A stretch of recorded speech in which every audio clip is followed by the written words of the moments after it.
What's going on, everyone? So it's December 28th. Hope you guys all had a great Christmas, Hanukkah, or whatever you celebrate. Hope you guys are all doing well, and I hope you guys have a happy new year. Anyways, I'm in the shop today, getting some blocks, getting caught up on blocks and stuff like that. And I just wanted to go over what our process is for getting a block started, prepped, and then kind of just break that down to you guys. So our first step, we don't use factory hardware here. I don't recommend it, don't like it. I just always try to request that our customers let us put ARP or P1 or a better fastener in the mains, the rods, all that good stuff, and even in the head bolts or head studs. Today we've got our customer Evan. He's building this for a little Jeep that he does some off-roading with, and just an LS3 stock bottom end that we're going to be doing. We're going to be upgrading the main studs. We're going to be doing a line hone, square deck, and a bump hone on that, and re-ringing it for him. We've got a bunch of other customers just waiting in line. We've finished up one for Race Factory. We've got two going to Rufus Racing out in Texas for their Ultra 4 cars. We've got Dan Wyrick, another Ultra 4 racer. We've got his spare engine being finished up right now. It just got done getting decked. And then we've got our customer Sean. His is being honed right now. Just about 3/10 away from finish size. I'll flip it and do the other side in a second. But I wanted to start out and kind of explain the align hone process. So when I first put the ARP hardware in here, I torque them up to size. I take a measurement to see where it's at. Typically, when in the aluminum blocks, when you torque them up with an ARP, it'll distort the bore. So the main bore on this engine is your reference for all the other machining processes. You've probably heard the term blueprinting, and when we blueprint in our shop, we use that main as our starting point to do our decking, our honing. If we're doing a bore and hone, we're going to use that main to set up our 90 or our 45 degree in reference to that main. We're going to deck it, and then we're going to bore it off of the reference off the deck. So this is the vital part of any build that we do here. Typically, when we torque them up, they're either distorted or anything like that. So the process that we do is we take the caps off, we put them in our cap clipper, and what the cap clipper does, this is the caps off of Sean's block, which is going to get align honed as well. But you can see how uneven these caps are in the OEM. This probably had some detonation, so it's got some fretting on it, all of that stuff, and you can see it in the block as well. So what we'll do is I'll take a file, and I'll actually file this down just the slightest bit, just to get rid of any high spots or low spots. And then after it's been clipped, it looks like that. You see that finish? And then I'll take it over to the sandpaper over there on a flat stone, and then I lap it and get rid of that sanded finish on it as well, or that grinded finish on it as well, so that the mating surface between the cap and the block is really smooth, and it has a really good bite to it when you've got that clamping load on it. After that's done, after I clip it, what I do is I take it down to about 3 thou under size. And in a second, I'll add to this video, I'll show you how we set up the mandrel for doing the line hone. Let me get this one torqued up, let me get it clipped, and then I'll be right back. All right, guys, so we're back. I've gone through the block, clipped all the caps. I have them all torqued back up now, and I have them all just about 3 thou under. You can see, so there's some taper there. 3, 2.5. So they're within half a thou. So now what I'm going to do is I'm going to set up the mandrel, and I'll show you guys how I do that, and I'll be right back. All right, so the next step is setting up the mandrel. What I do when I set up the mandrel is I take an indicator. I want the mandrel to be down the center line of that main bore. In this mandrel, there's two little pins here, and the way Sonnen actually sets it up is you use the pins and you set it on the saddle of the main cap, and that's supposed to, then you extend the shoes until it just about has a little bit of tension there, and that's the way that Sonnen tells you to do this. The way I've always done it is I use a dial indicator, and where the stones and the shoes are at 12 and 6 o'clock, and then I'll rotate it 180 degrees. It's gonna be kind of hard with one hand, but we'll get this done. I want it to be within a thou or so, and that means that the center line of this mandrel is directly down the center of the engine block main. So another thing that I do is we overstroke. We set our stones so when I'm all the way back in my stroke, I come into the center between the first, or this actually is the backside, between cap 5 and 4. I want the stones to stop there, and then over here I want it to stop between 1 and 2. The reason I do that is because of the weight of that mandrel will actually take more material out of these two. If you have it go all the way through and you have contact with the stone the entire stroke, you'll take more material out of these two. Just because of the weight of the mandrel, it's an aluminum block, all of that. So I overstroke it so that the material comes out of these and delayed on the farther two out main caps. In addition to that, when we'll take about 5 strokes, I'll come back, I'll check the bore, see how much material is coming out. If I have to flip the block, because this one's getting, typically when you feed, you're forcing the stones in, the load on that stone is going to be greater. So what it'll do, because of the way the tooling inside of here comes up to raise this stone, it'll actually raise the stone a little bit, so that cap will sometimes have material removed out of it at a faster rate than the rest of them, even this back one. So we'll do a 180 on the block, and then I'll go back through it again. And if I see that any of them are wearing or getting honed at a faster pace, I'll come back, I'll take the cap off, and then I'll lap it on our flat plate over there. And the, I think that's about 150 or 170 grit sandpaper over there. I'll sit there and lap it, take a couple tenths out of it to drop it back down. And then I'll sit there and measure every single one of them. And we do that until we get it to where all of them are within 2/10 of each other. I'll show you guys a measurement of that in just a second. After I take a few strokes out of it, we'll take a measurement, and there you go. So that's how I set our stops, which are the front ones there, rear stop over here, and that sets this up. So now when I stroke forwards, it's going to stop between those two, and then when I stroke backwards, it'll stop between these two, which will slow the rate of material removal from that rear and front cap, and the centers will be in the same pace as those. I'll show you just in a second. Okay, so we've taken the first few strokes.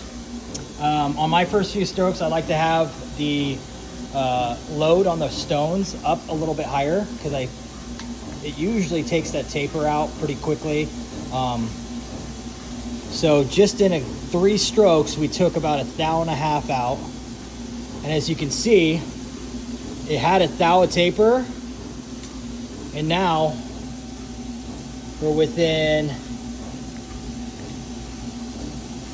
we're within it 1 or 2 tenths already.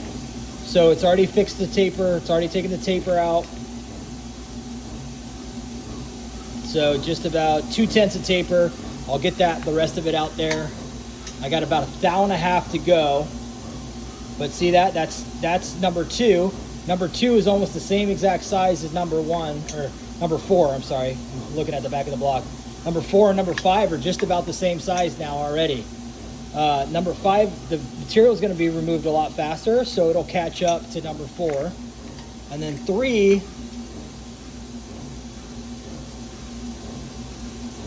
might have to lap that one and get it undersized just a little bit more. But what I can do is take my torque wrench, back the fasteners off, and instead of being at 55, I can put them back at like 45, and then less material will be removed from there, which will give these two time to catch up to that one. And then when I get closer, I'll torque that back up to the 55 foot-pounds. Let's see this side.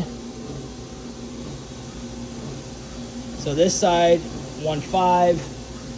So this side needs to catch up a little bit more. So I'll keep this side facing me because this side's gonna have more stock removal. That one's 1.2, 1.3, 1.1. All right, so we're getting close. That was the first 3 strokes. Already took 1.5 thou out. Another thing I want to talk about though too is now one of the most important things about your mating surface to the bearing, all the heat in the bearing gets removed through the cooling of the block and the oil.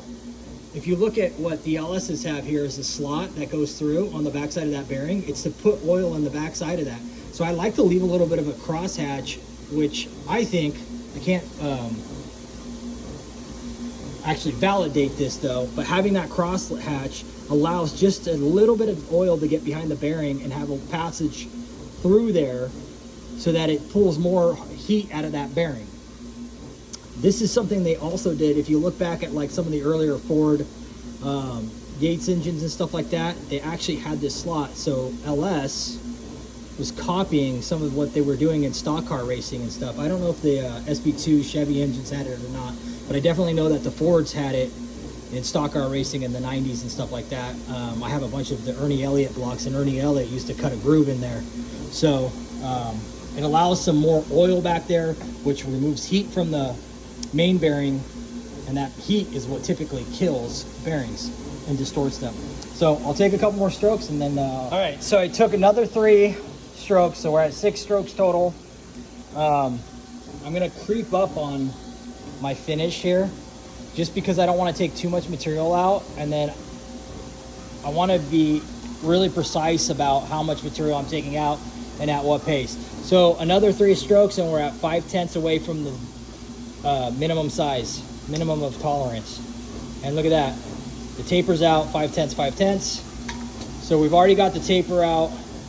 This one is 4/10, 4/10 again. So not even a 1/10 of a taper there. Again, the middle's wearing a little, or the stock removal from the center's a little bit faster. So what I'll do with that one now is I'm going to take that one off and I'm going to lap that cap on our flat plate over here and get it to go undersized by about 2/10. And then I'm going to check this side. That one too. 5/10.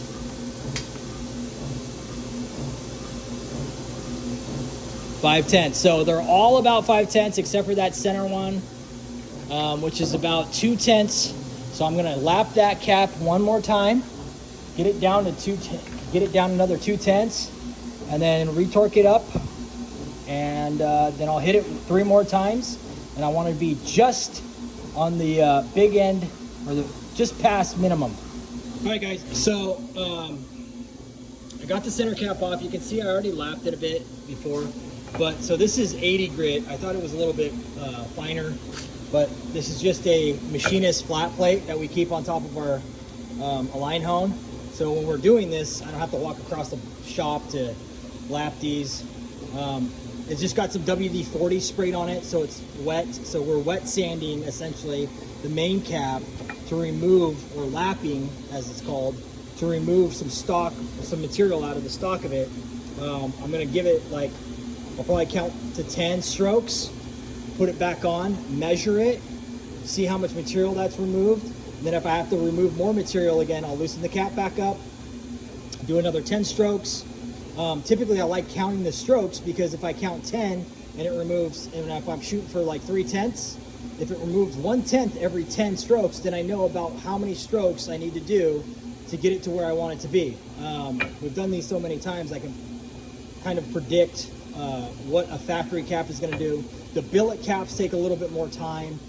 Big block Chevy caps, the billet big block Chevy caps, just because of the surface area on them, they take a lot more time, and those will, you need to lap one of those, you're in for the long haul. Start stroking the shit out of them. But anyways, so I'll lap this real quick, and then I'll show you guys how I measure it. Okay, so lap the cap. I got it torqued back up.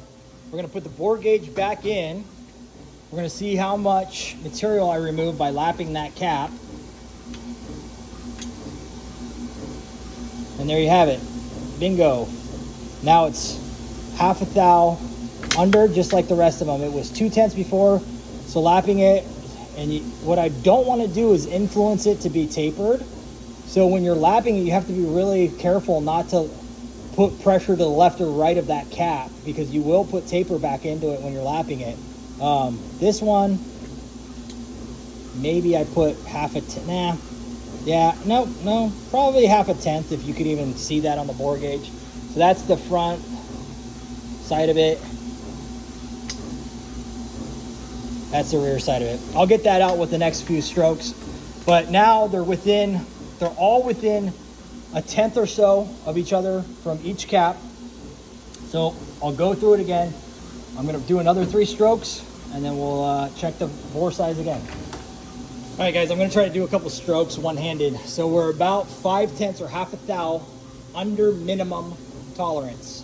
I wanna get just past that minimum by about 3 to 5/10.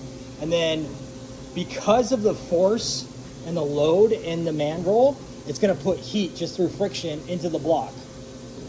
I want to hit the middle of tolerance, because when that heat comes back out, I'm gonna take another measurement. When it regulates itself, the heat regulates itself, and I want it to be at minimum tolerance. So when I start this, I don't stop stroking back and forth until the mandrel comes to a complete stop. If you stop, then it stops that crosshatch that I like. I don't know if anybody else, I don't know. You can argue whether or not that helps or not, but I like seeing a nice crosshatch in the main. So anyways, here we go. Let's see if I can do this one-armed.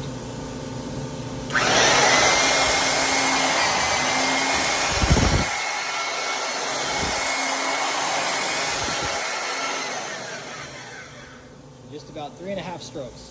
All right, so we did another 3.5 strokes there. We're gonna take another measurement, and voila, right to size. So I'm probably gonna take another couple strokes here, just because once it cools off, it's gonna come and be undersized by a few thou. Right to size, bam.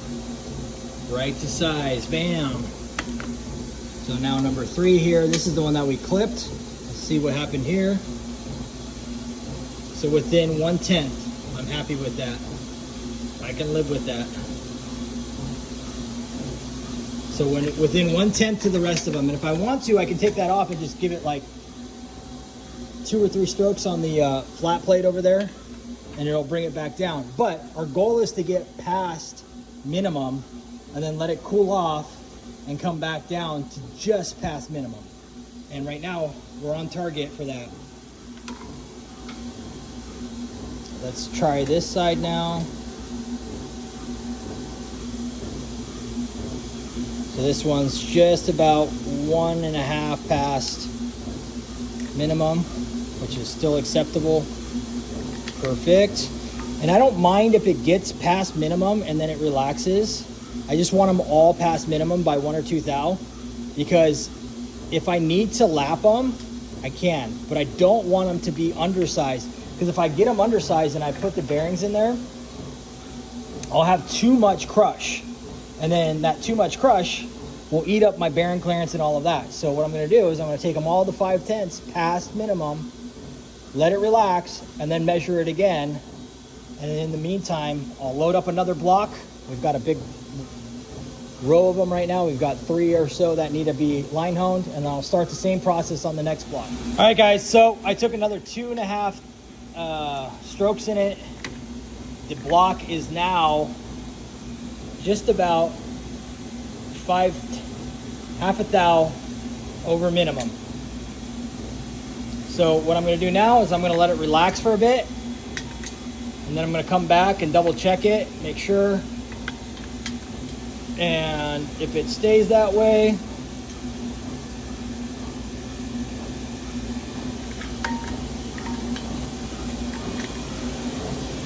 I'll lap the caps to kind of bring it down and tighten it up a little bit.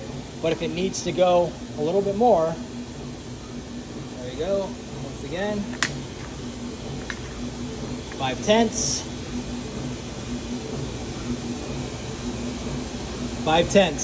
So pretty much all within a tenth of each other. No taper, no run out. We're good to go. So hope you guys enjoyed this. Again, I'll check it one last time.